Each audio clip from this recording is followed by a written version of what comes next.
यानी 8 तारीख को पूरी तरह से अपने रुझान पर आ जाएगा, क्योंकि जो कल फॉर्म विड्रॉल होने हैं वो हो जाएंगे और एक लिस्ट पूरी की पूरी और एक पूरी रूपरेखा सामने अब कल से आ जाएगी। आज 7 तारीख है, रविवार का दिन है। जितने फॉर्म वापस लेने हैं, जिसको मनाना है, जिसको बैठाना है, किसी को उठाना है, किसी को किसके समर्थन में खड़ा रहना है, कुछ सौदेबाजी है, ये सारे काम आज हो जाएंगे। अब तक अमरावती में 56 लोगों ने पूरे फॉर्म भरे, तो 73 लोगों ने थे, 73 फॉर्म उठे थे, जिसमें से 56 फॉर्म पूरी तरह वैध पाए गए। इनमें से विड्रॉल्स भी 4 लोगों के आ गए, रिजेक्शन भी आ गया, 2 लोगों ने विड्रॉल ले लिया। अब जाके 56 फॉर्म बचे हुए हैं।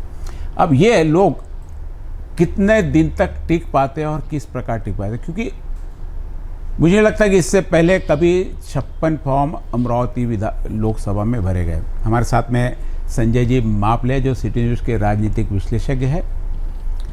बहुत सारी चर्चाएं करनी है, लेकिन आज विशेष हम फॉर्म और लोगों की उम्मीदवारी और क्यों इतने लोग फॉर्म भरते, इन चीज़ पे चर्चा करेंगे। आखिर इतने लोगों, क्या 56 लोग अपना चुनाव करेंगे, 56 लोग चुनाव लड़ेंगे और 56 लोग लोगों के घरों में, लोगों के परिसर में वोट मांगने जाएंगे? रोज के 5 लोग भी गए तो मात्र 10 से 12 दिन चुनाव को लगेंगे, तो एक एक के घर में दिन भर में 5-5 लोग वोट मांगने आते रहेंगे, उसके बाद में कार्यकर्ता जाते रहें, तो शायद आम आदमी भी इन सब चीज़ों से कहीं ना कहीं परेशान होगा। तो इन सारी परेशानी को बचने के लिए किस प्रकार की चुनाव प्रक्रिया होनी चाहिए और इतने सारे लोग कैसे आ जाते? अभी तो ठीक है कि 300 कुछ के ऊपर जाओ तो ईवीएम हटता, अभी भी इस पोजीशन में 4 ईवीएम मशीन लगानी पड़ेगी आपको। अपना उम्मीदवार कौन से, इसमें हालांकि राजनीतिक पार्टी जितनी भी है, राष्ट्रीय पार्टी है, उसके 1 नंबर ईवीएम में ही फॉर्म आएंगे, बाकी 3 लोगों जो आएंगे वो नाम के सीक्वेंस के हिसाब से नाम आएंगे। हमारे साथ में संजय जी मापले, नमस्कार। नमस्कार। बहुत दिनों से आपके दौरे भी चल रहे हैं, चुनाव भी चल रहे हैं, लोगों से मिलना जुलना भी चालू है, किसी पार्टी का प्रचार भी करें, लेकिन हमें यहाँ पार्टी की बात नहीं, अभी हम लोकसभा चुनाव की प्रक्रिया जो चल रही है अपने यहाँ पे। 8 तारीख को इसमें के सारे एक फाइनल लिस्ट लोगों को, बहुत सारे लोगों का आज दिन भर मनाना चालू है। किसी को कोई पैसे दे के मना रहा है, किसी को दबाव में मना रहा है कि ज़्यादा से ज़्यादा लोग खड़े नहीं रहे। नहीं खड़े रहने के पीछे किसी न किसी के वोट काटने के लिए खड़े। क्या लगता है ये जितने सारे जो फॉर्म अमरावती में आए हुए हैं, इसका क्या लगता है आपको कि क्या ये लोग इतने चुनाव लड़ना चाहते, इतने लोग? सर्वांना माझा नमस्कार।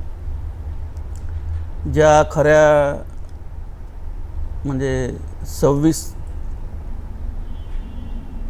एप्रिलला होणाऱ्या लोकसभेच्या निवडणुकीच्या संदर्भामध्ये अनेक विषयांवर संपूर्ण जिल्ह्यामध्ये, महाराष्ट्रामध्ये आणि देशामध्ये चर्चा सुरू आहे आणि अमरावती लोकसभा मतदार संघ सध्या महाराष्ट्राच्या राजकारणाच्या हिट लिस्टवर है जी। बहुत टॉप प्रायोरिटी पे अमरावती, क्योंकि पूरे देश की नज़र अमरावती की सीट पे है। कारण नवनीत राणा हो सकती है उसका। कारण नवनीतजी राणा हे कारण आहेच, मूळ कारण त्याच आहे। आणि एकीकडे आता आपण पाहिलं आहे की फॉर्म भरण्यापासून हळूहळू वातावरणाची निर्मिती होत आहे आणि आता उद्याला नामांकन परत घेण्याचा शेवटला दिवस आहे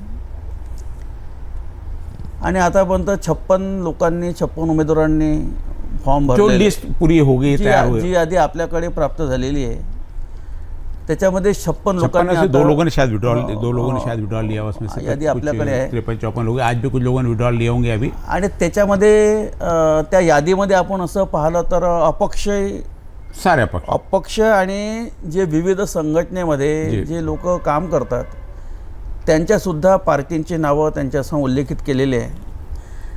ज्या पार्ट्या जिल्ह्याच्या राजकारणामध्ये बिलकुल बोटावर मोजणे इतके त्यांचे लोक असतील, कार्यकर्ते असतील, मतदार असतील, तशाही उमेदवारांनी लोकसभेमध्ये फॉर्म भरलेले आहे। त्याचं कारण असं आहे की एक तर आपला मतदारसंघ हा म्हणजे राखीव मतदारसंघ आहे आणि प्रत्येकाची इच्छा असते की मी फॉर्म भरला पाहिजे, त्या गॅझेटमध्ये आलो पाहिजे, निवडणूक लढलो पाहिजे, लोकांपर्यंत पोचलो पाहिजे. बैलेट पेपर में नाम आ जाए, इतनी वो मशीन पे नाम आए, इसमें ही लोगों को बहुत खुशी है. हां, याच्यामध्ये तुमचा तो खरा आनंद आहे की माझं नाव त्या EVM मशीनवर माझं नाव आहे. परंतु दुसरीकडे आपण असं पाहिलं तर ही लोकसभा निवडणूक आहे. ज्या लोकसभा निवडणूक म्हणजे या देशाच्या ज्या ठिकाणी खऱ्या अर्थानं पॉलिसी डिसाईड होतात. जी जी. म्हणजे ही लोकसभा निवडणूक म्हणजे देशाची सर्वोच्च निवडणूक आहे. ज्या संसदेमध्ये पूर्ण देशाच्या विकासात्मक विषय असेल, याच्या व्यतिरिक्तही जे विषय असतात त्याच्या ज्या पॉलिसी डिसाईड होतात त्या संसदेमध्ये होतात. इतकी मोठी निवडणूक आहे.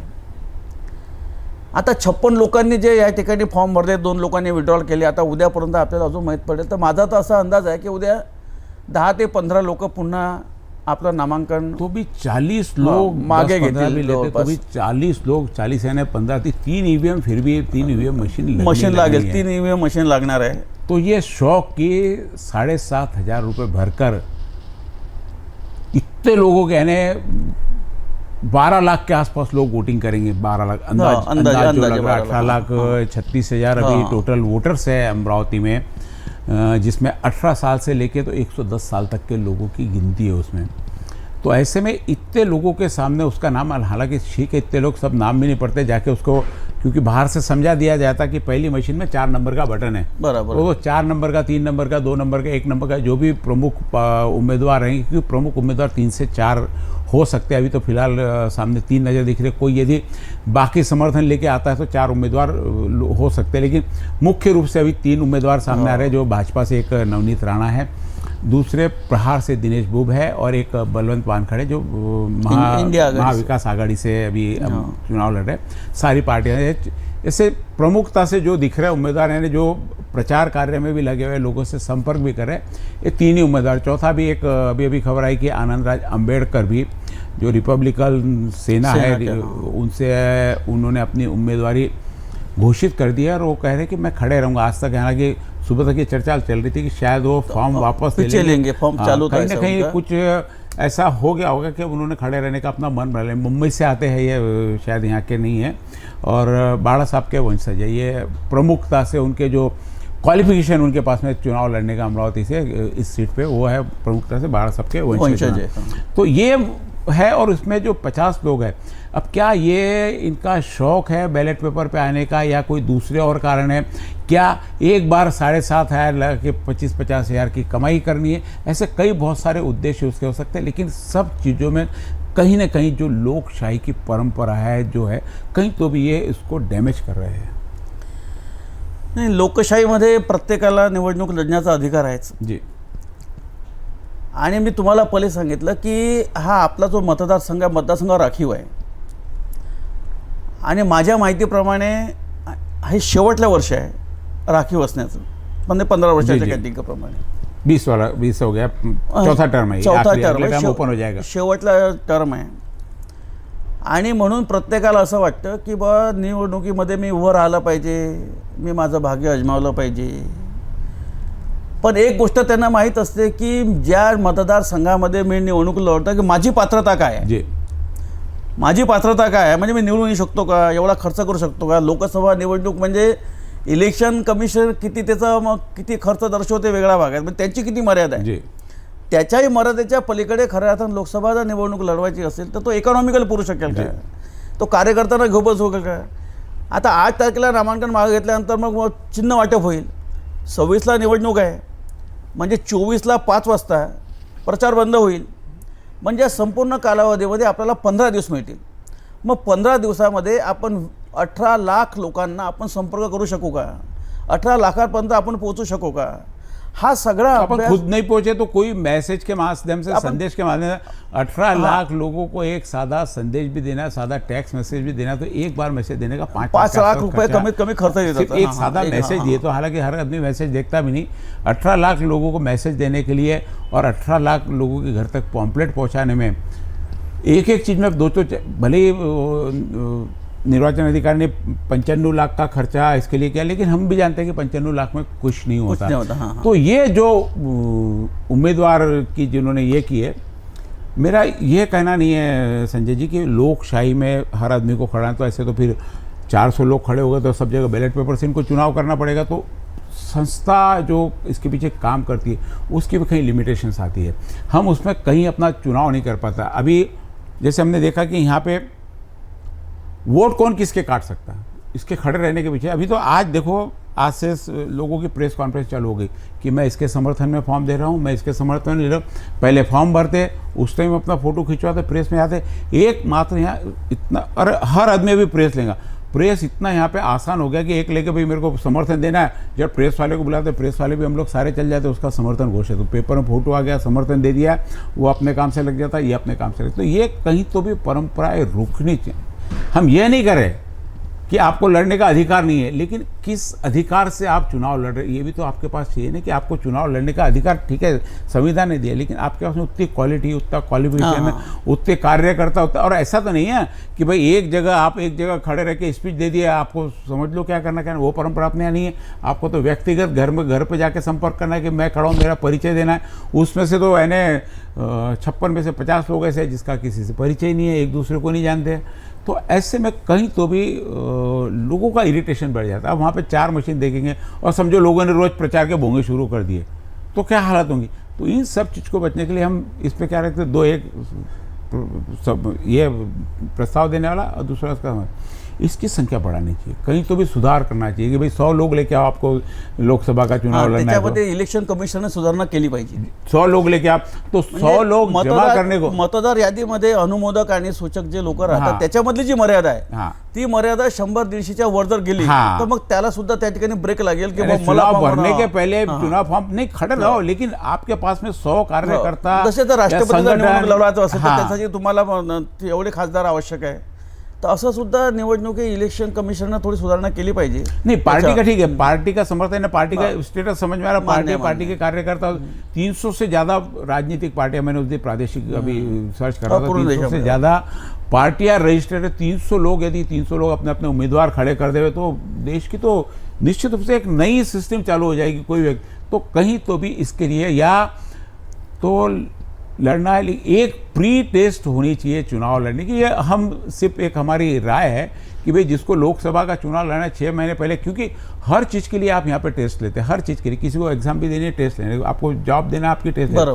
तो जिसको उम्मीदवारी के लिए खड़े रहना, हम लाइसेंस भी निकालते हैं हमारा गाड़ी में जाके, तो हमारी टेस्ट लेते, दिखाते कहाँ कि भाई ऐसा सीन नहीं है, काय का साइन है, आपको समझ रहा है कि रोड पर पढ़ना लिखना नहीं, आपको साइन दिखाते भाई ऐसा राइट एरो, तो भाई इसको राइट टर्न है, ऐसा ब्रेक दिया होता है, आगे पुल आ रहा है, ये चीज़ की समझ होनी चाहिए। तो ऐसे कुछ एक क्वेश्चंस होने चाहिए उसमें कि भाई ये आप पूरे करोगे कि आपके कार्यकर्ता की लिस्ट है आपकी क्या है क्या नहीं है, तो एक प्री टेस्ट है, उसको कम से कम प्री क्वालिफिकेशन टेस्ट तो भी इसकी होनी चाहिए। नहीं तो ऐसे यदि ऐसे लोकशाही की बात रही, आज 56 है, लोगों को लगता है मेरा नाम, कल दूसरे, हर जगह यदि 56 लोग ऐसे 50 लोग, टीवी मशीन नहीं पूरेंगी, नया खर्चा बढ़ जाएगा। तो ये सारे चीज़ों के लिए सरकार ने प्रयास करना चाहिए कि ये जो फॉर्म भरने के सिस्टम है, अब कैटेगरी की है तो निश्चित रूप से जो उसका जमानत अमाउंट है वो भी कम होता है, तो सारी सुविधा देनी पड़ती, तो उसका बेनिफिट उठा के यहाँ पे अभी लोगों ने 56 फॉर्म भर दिए। अब क्या होगा, इसमें से कितने फॉर्म किसके समर्थन में वापस जाने हैं, क्या लगता है, क्योंकि पूरे जो यदि हम पार्टी वाइज बात करें तो यहाँ पे अभी कैटेगरी की रिजर्व सीट है, निश्चित रूप से वो वोट बैंक है जो कांग्रेस के तरफ, यदि हम सीधे कांग्रेस के नए बीजेपी के विरोध में जाता है, किसी को भी जाए, अल्पसंख्यक है, उसके बाद में SC/ST कैटेगरी के है, क्योंकि सरकार से इनकी हमेशा शिकायतें थी, जो भी प्रस्तावित सरकारें थी इनकी सुविधाओं के लिए शिकायतें थी, वो सरकार के खिलाफ में जैसे, तो ऐसे तो सारे के सारे अभी जो पोजीशन में दिख रहा है, ये तो किसी न किसी के वोट काटेंगे, एक बार काटेंगे, तो वो लोग फिर उसको मनाएंगे, करेंगे, क्या क्या होता क्या है इसमें, क्या 56 लोग क्या अब जो वापस लेंगे, किसके कारण वापस लेंगे, एक भरा शौक किया वापस ले लिया, कि किसी के मनाएंगे, कोई करेंगे। आपण तसं EVMच्या मशीनचा खर्चाचा विचार करतो तसा तो सिक्युरिटीचा पण आहे, म्हणजे ज्या व्यक्तीने फॉर्म भरला त्याला एक सिक्युरिटी गार्ड द्यावा लागतो, एक को, हाँ लोकसभा में एक सिक्युरिटी गार्ड त्याला द्यावा लागेल, म्हणजे प्रत्येक एका कॅन्डिडेटला। आता तो त्या कॅन्डिडेटची हे भूमिका आहे, तो कॅन्डिडेटचं वातावरण कसं आहे, काय आहे, त्याला त्या याच्यामध्ये धोका आहे काय, कसं आहे, सगळं पाहून, पण उस कैंडिडेट को ले जाने का तो खर्चा उसको करना पड़ेगा, गाड़ी में कम से कम गाड़ी तो करनी पड़ेगी, एक त्याला एक कॉन्स्टेबल द्यावा नहीं, लागेल एक जो भी लोग खड़े हैं कृपया यदि वो देख रहे हैं कि खड़े रहने में आपका चलो एक बार का शौक तो हो जाए, लेकिन उसके पीछे की झंझटें कितनी है आपके साथ में सारे, आपको रोज हिसाब देना, उसके लिए कार्यकर्ता आपको रखना है, रोज खर्चे का आज कहाँ गया, आपका पूरा दिन भर मॉनिटरिंग होगा, आपको उसका हिसाब देना है, आपने कहीं किसी को 2 लोगों को चाय पिलाई तो उसका भी आपको खर्चा लिख के देना है। ये सारे लिखने के लिए आपको एक अकाउंटेंट लगेगा, वो भी एक क्वालिफाइड आदमी लगेगा, प्रॉपर आपके इसमें भरे। हालांकि जो आपका फॉर्म भरा किसी ने किसी से जाके फॉर्म भरा है, क्योंकि फॉर्म इतना क्रिटिकल है कि सादा आदमी नहीं भर सकता, उसको वो है सारे अपने संपत्ति का ब्यौरा देना है, पत्नी की संपत्ति का ब्यौरा देना है, आपके ऊपर कोई आपराधिक ये तो नहीं है, वो सारी चीज़ें का देना है, और रोजाना खर्चे की रिपोर्ट, और उसके बाद में पूरा एक सारे। तो ये सारी भी झंझटें पूरी इसके पीछे होती है। बहुत आसान नहीं है लोकसभा चुनाव लड़ना, क्योंकि जो पार्टियां लड़ती हैं उनके राजनीतिक पूरे कार्यकर्ता होते हैं, उनको पूरा पता होता है कि किस प्रकार से फॉर्म भरना, किस प्रकार से संचालन करना है। उम्मीदवार के पास सिर्फ काम होता है जाके प्रचार करना, हाथ जोड़ना, लेकिन पीछे की सारी जो स्थिति है उनके कार्यकर्ता संभालते हैं, ऐसा मुझे लगता है।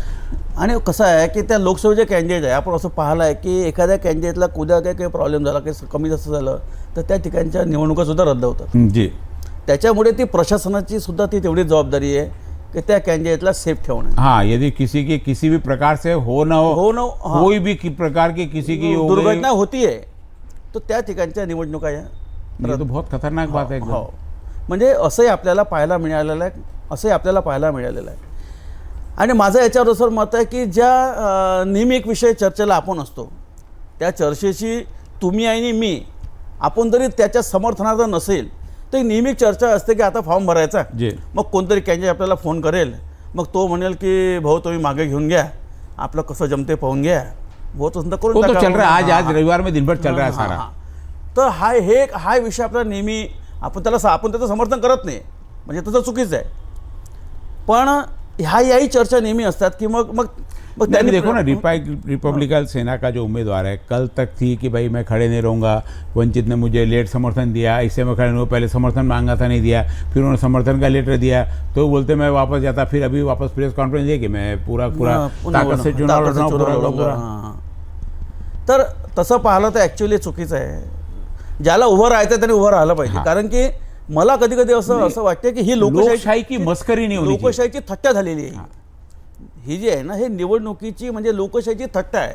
मग ज्याला लढायचं आहे त्यानं मोकळ्यानं लढलं पाहिजे, त्याला किती मतं भेटेल काय भेटेल, तो कोणाचं मते मायनस करेल का, हा पुढचा वर्ष म्हणजे मतदार आहे, मतदार ठरवणार आहे की त्याला कोणाला मत द्यायचं आहे। परंतु ही लोकशाहीची थट्टा आहे की एकदा त्यांनी नामांकन फॉर्म भरल्यानंतर त्याचा फॉर्म रिजेक्ट झाला, हा वेगळा भाग झाला, प्रशासनामध्ये त्याचा फॉर्म रिजेक्ट झाला, हा प्रशासकीय भाग झाला, पण आज फॉर्म भरल्यानंतर 4 दिवसांत नामांकन आपण प्रशासनाला सुद्धा अशा माध्यमातून वेटीस धरण्याचा एक प्रकार आपण प्रयत्न करतोय, वेटीचा आपण प्रयत्न करतो, म्हणजे त्यांची जी मॅन पॉवर आहे त्याची ती पण ती वेटी त्याच्या म्हणजे उद्या समजा 15 उमेदवारांनी अर्ज मागे घेतला आणि समजा 40 उमेदवार, 40 सिक्युरिटी गार्ड लग गए, 40 सिक्युरिटी गार्ड लागले, त्यांची सिक्युरिटी गव्हर्नमेंटकडे प्रशासनाकडे आली, त्या ईव्हीएम मशीन तेवढ्या त्यांना वाढवलं। ठीक आहे, आपण एक म्हणू किंवा लोकशाहीमध्ये प्रत्येकाला लढण्याचा अधिकार आहे, तो स्वतः स्वतंत्र अधिकार है, तो असला पाहिजे। फिर जहाँ पे वोटिंग होती है, वोटिंग हमारे यहाँ जनरली हमने देखा कि स्कूलों के रूम में होती है, तो स्कूलों के रूम में 5 टेबल तो इनके लगे रहते हैं,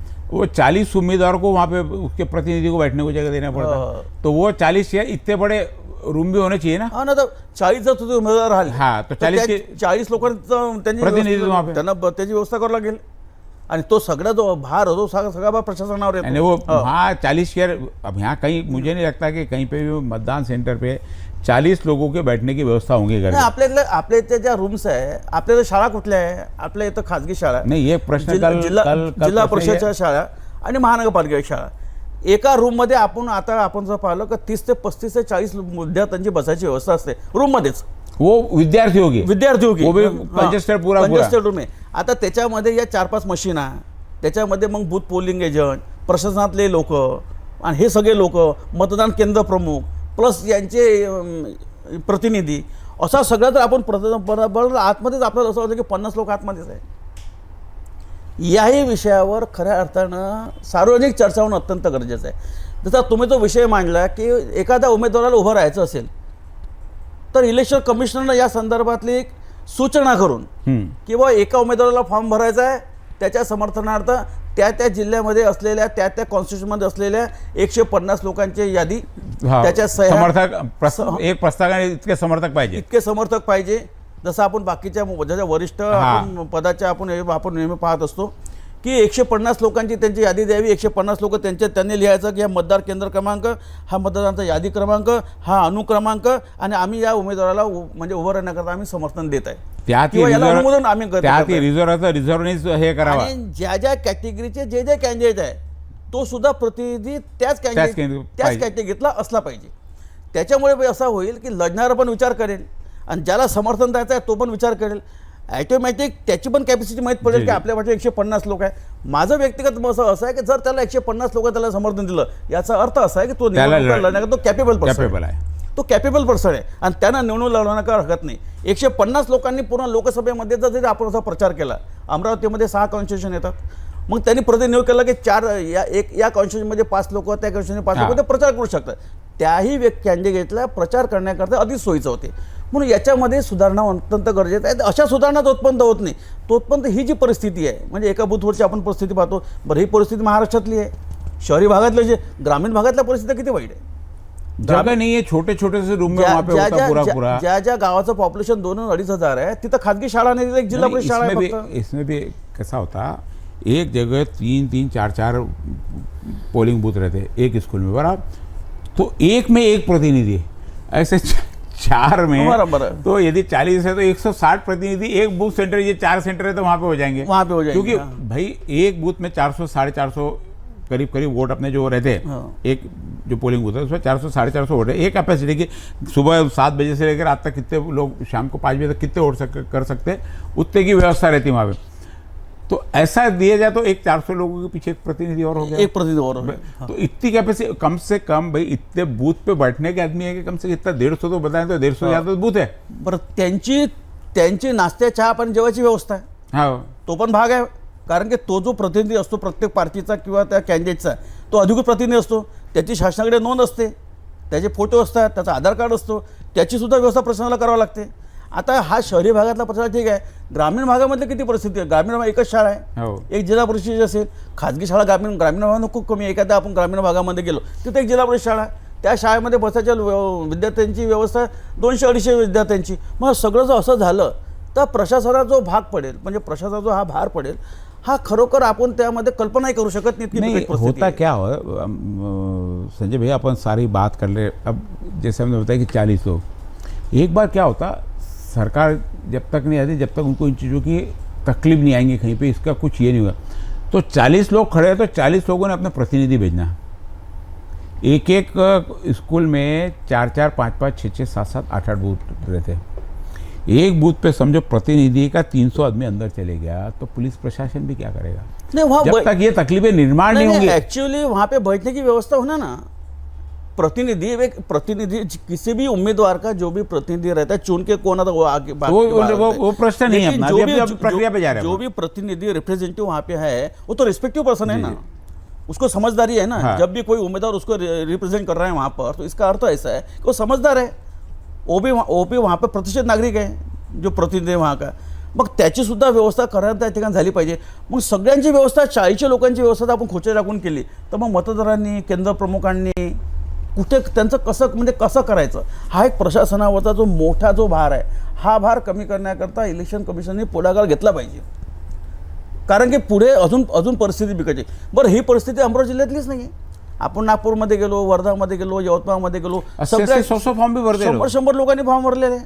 100. आणि बरं, त्याला अनुमोदक किती, 1-2 अनुमोदक त्याला, 1-2 सूचक त्याला, 2 क्रमांक लिहिले, झाला विषय. पण हा विषय कुठेतरी थांबला पाहिजे आणि याच्यावर कुठ्या अर्थानं सार्वजनिक चर्चा खऱ्या अर्थानं याच्यामध्ये देशपातळीवर चर्चा व्हायला पाहिजे आणि त्याच्यामध्ये सुधारणा व्हायला पाहिजे, असं तरी मी या ठिकाणी थांबून या ठिकाणी खऱ्या अर्थानं सांगू शकतो.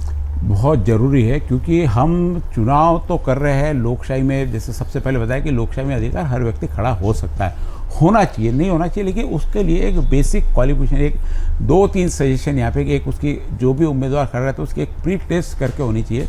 एक कुछ ऑब्जेक्टिव प्रश्न लिख लिया या कुछ लिखने गए, उसको कुछ तो भी देश की राजनीति के बारे में, देश की संस्था के बारे में, जिस लोकसभा में जा रहे हैं उस संस्था के बारे में भी. अब एक कहीं हमने सुना था, किसी आमदार ने कहा कि लोकसभा के इलेक्शन विधानसभा से लेके, अब इसके पीछे क्या लॉजिक, विधानसभा से लेके, क्योंकि इलेक्शन विधानसभा में जाके बटन दबाना है, लोकसभा में भी जाके बटन दबाना है, आपको वार्ड केस में भी जाना तो बटन दबाना है, कोई भी चुनाव होते तो बटन दबाना। अब विधान परिषद की बात किया होगा उन्होंने, तो बात है विधान परिषद के चुनाव अलग ढंग से होते हैं। विधान परिषद के चुनाव क्योंकि वो एक ऐसा एक विशेष प्रतिनिधित्व करके विधान परिषद में जाता है, राज्यसभा में विशेष प्रतिनिधित्व करके जाता है, वो एक चुनाव की प्रक्रिया अलग है। क्योंकि हम हमारे यहाँ के विधान परिषद के चुनाव देते, आपको वोट करते आना भी बहुत बड़ी बात है, हर आदमी उसमें वोट नहीं कर सकता, उसके वोटर लिस्ट भी अलग होती है, उसके वोटर्स भी अलग होते आम नागरिकों में, लेकिन स्पेसिफाई होते हैं कि उस कैटेगरी के, जैसे ग्रेजुएट लोग हैं, टीचर्स लोग हैं, इस प्रकार की उसमें कैटेगरी थी। और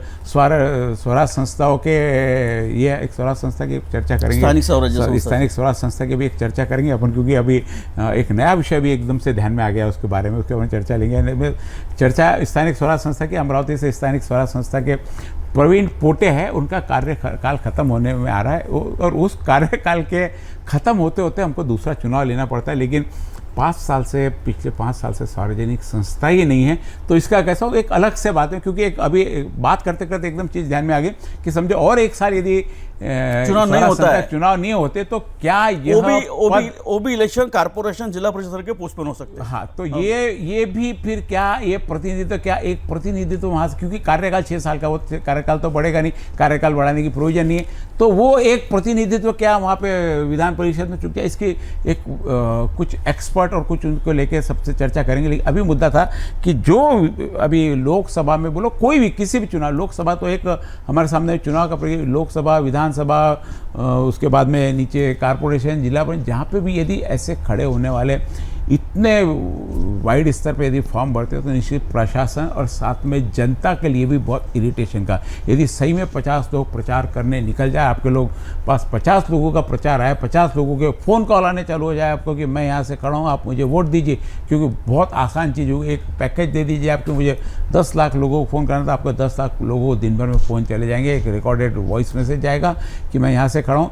इतने लोगों के फ़ोन अटेंड करना कई बार इरिटेशन हो जाता है। इस चक्कर में भी आदमी जान दो मुझे इस प्रक्रिया में भाग ही नहीं लेना, तो ये इरिटेशन नहीं हो, इसलिए सरकार ने इसके लिए बहुत ज़रूरी कदम उठाने चाहिए। 2 मुख्य प्रकार से सजेशन दिए कि जो फॉर्म भरने जा रहा है, या तो फीस आप इतनी कर दो कि वो उस फीस के लिए उसकी सिक्योरिटी डिपॉजिट है, क्योंकि लोकसभा का प्रतिनिधित्व कर रहा है मेरे ख्याल से 25,000 रुपये शायद जनरल कैटेगरी के, 7,500 रुपये रिजर्व कैटेगरी के। तो इसको इतना महंगा कर दिया जाए कि हर व्यक्ति इसमें, क्योंकि राजनीतिक पार्टी महंगा होता है, जिसको लोकसभा के चुनाव लड़ना है तो लाख रुपया भरना उसके लिए कोई बड़ी बात नहीं, इसकी फीस कर देनी चाहिए। अब ये नहीं है कि भाई कोई गरीब चुनाव नहीं लड़ेगा क्या, नहीं, सच में कोई बहुत गरीब है वो चुनाव कैसे लड़ेगा, तो बहुत विकट प्रश्न है कि गरीब आदमी ने, तो गरीब आदमी को फिर लोग, कौन सा गरीब आदमी चुनाव लड़ेगा। सुदाम काका ने यहाँ से चुनाव लड़ा था, शायद उनके पास उसके भी पैसे नहीं थे डिपॉजिट के, लोगों ने भर दिया है, लोगों ने उनके कपड़े सिला दिए, लोग उनको गाड़ी पे ले लेके घूमते थे, 2 व्हीलर पे हमने उनको प्रचार करते, उनके पास पैसा नहीं था। तो ऐसा व्यक्ति जो सही में पॉपुलर है और गरीब है, तो जनता उसके साथ में होती है। तो एक तो फीस इतनी बढ़ा दिया जाए कि हर आदमी उसे हाथ नहीं डाले, डिपॉजिट जो सिक्योरिटी डिपॉजिट जो भी होता है। दूसरा यह कर दिया जाए कि जो फॉर्म वापस लेगा उसको पैसा वापस नहीं मिलेगा। ये जमानत रक्कम आहे ती रक्कम त्याला परत वापस नहीं मिलेगी, चुनाव उसको लड़ना पड़ेगा और जमानत के लायक ये करना पड़ेगा। और 40 लोग खड़े हो गए कि कितना 16 लगता, 1.16 लगता है उसके जमानत के लिए, तो ज़्यादा से ज़्यादा 15 लोगों की जमानत बच सकती है, बाकी लोगों की तो अपना जमानत जब्त हो जाती। तो ये सारी चीज़ों का जो है चुनाव कमीशन ने इनका पर ध्यान है। अब ये भी कहाँ से होगा कि जब संसद में ये लोग चुन के जाएंगे, एक प्रस्ताव रखेंगे कि ऐसी तकलीफ सार्वजनिक चर्चा व्हायला पाहिजे, इसमें एक बहस होनी चाहिए कि इससे क्या नुकसान होता है, क्योंकि बहुत सारे नुकसान हो सकता है कि इसके बहुत सारे फायदे भी, कि लोगों को चुनाव के बारे में समझे। उसके लिए एक क्लास होनी चाहिए, एक ऑनलाइन क्लास होनी चाहिए, उसका अभ्यास होना चाहिए, या तो पहले कहीं चुनाव लड़ा, पहले से क्वालिफिकेशन कि पहले कहीं चुनाव लड़ा होना चाहिए, या उसके लिए एक क्वालिफाइड एग्ज़ाम होनी चाहिए कि भाई ठीक है ना, हमारे यहाँ अनपढ़ भी चुनाव लड़ सकता है, लेकिन अनपढ़ भी चुनाव लड़ता है तो कहीं ना कहीं उसको सिंबॉलिक, जैसे हम आरटीओ में जाते हैं, आरटीओ में ऐसा नहीं कि आपको बिना पढ़े लिखे को लाइसेंस नहीं मिलेगा, वो सिंबल रहते हैं वहाँ पे कि इसका अर्थ बताना है, आपको ये समझाना है, क्योंकि बहुत जगह इशारों की भाषा समझती है, तो इशारों की भाषा वाला भी इसमें हम एक प्रयास कर सकते हैं। अपंग भी लड़ सकता है चुनाव, इसमें अपने यहाँ चुनाव लड़ने को कहीं बंधन नहीं है। इसलिए इन सारी प्रक्रिया के लिए एक संहिता सहित एक नियमावली होनी चाहिए, जिससे ये जो प्रकरण आज हमको हमारे यहाँ इतने फॉर्म का दिख रहे, यह प्रकरण देखना नहीं। ठीक है, यदि आपके पास में कैपेसिटी है, लाख रुपए खर्चा करना है, आपके पास में 150 कार्यकर्ता और आप उस एग्ज़ाम में पास होते तो निश्चित रूप से आप लोकसभा में जाने लायक आपके पास में बेसिक क्वालिफिकेशन। कई बार हम देखते हैं कि अब कई लोगों को प्रचार करते रहे, लगता है कि लोग बोलते हैं कि भाई सुभाष चंद्र बोस को प्रधानमंत्री क्यों नहीं बनाया। ये सारी चीज़ें होती जिसको राजनीति की समझ नहीं होती, जिसको पता नहीं होता। एक बहुत अच्छा चेहरा, बहुत पॉपुलर चेहरा आपने सामने डाल दिया, वो बोलता सुभाष चंद्र बोस 1945 के बाद में उनका कहीं पता नहीं लगा उसके बाद में देश को आज़ादी 1947 में मिली, तो प्रधानमंत्री कब बनाते। ये सारी चीज़ें लोग पढ़े लिखे लोग भी अनपढ़ हो जाते हैं, क्योंकि अब यदि हम पढ़े लिखे, हमारे साथ में कोई तेलुगु भाषा में लगे तो हम तो अनपढ़ हो गए। तो जिस क्षेत्र में जा रहे कम से कम उस क्षेत्र की बेसिक जानकारी कि प्रधानमंत्री क्या रहता है, राष्ट्रपति क्या रहता है, देश कब आज़ाद हुआ है, किस प्रकार से प्रधानमंत्री बनता है, लोकसभा का प्रतिनिधित्व किस प्रकार से, एक जो सिविक्स हम सीखते, नागरिक शास्त्र जो हमको सिखाया जाता था, नागरिक शास्त्र की बेसिक जानकारी तो भी उस व्यक्ति को होनी चाहिए। ऐसा हमारे यहाँ से एक सुझाव इस माध्यम से है।